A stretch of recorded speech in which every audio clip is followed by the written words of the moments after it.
Conducting regular preventative maintenance on ultra-low temperature freezers can increase freezer reliability, increase the functional life, reduce freezer failures, and decrease energy consumption and operating costs. The National Institutes of Health Manual Chapter 26101-16 requires that ULT freezers at NIH to have a preventative maintenance every 6 months. This video shows how to perform a basic user-level preventative maintenance. We will go over maintaining the filters, condenser coils, and ice buildup. The freezers shown in this video are the most common models at the NIH. These principles can be applied to most ultra-low temperature freezers. Service technicians will do a more in-depth maintenance, including a voltage check and internal temperature verification. They are able to identify problems that could lead to a freezer failure.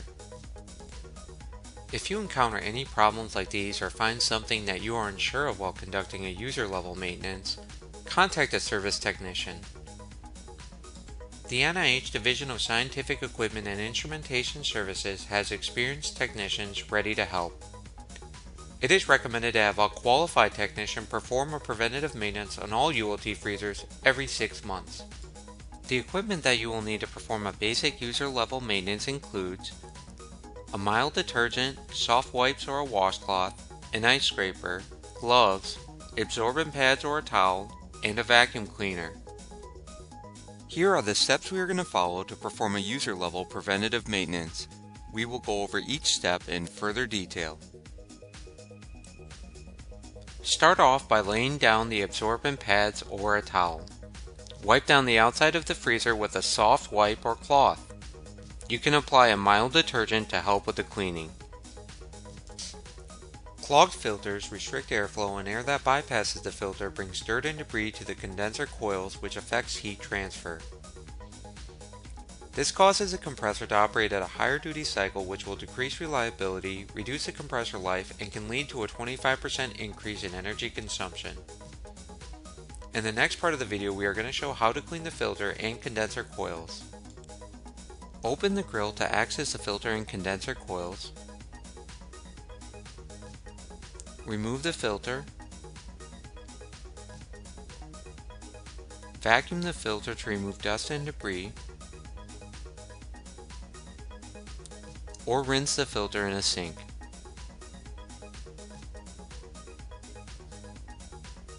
Replace the filter. Vacuum the condenser coils. Be sure to do this gently to prevent any damage. Close the grill. When ice builds up in the gasket, it prevents the door from sealing properly. A significant ice buildup in the interior cabinet reduces heat transfer. These conditions cause the compressor to operate at a higher duty cycle, which decreases freezer reliability, reduces the life of the compressor, and increases energy consumption. If there is a heavy ice buildup, as shown in this photo, then the freezer needs to be defrosted. These are the steps to defrost the freezer.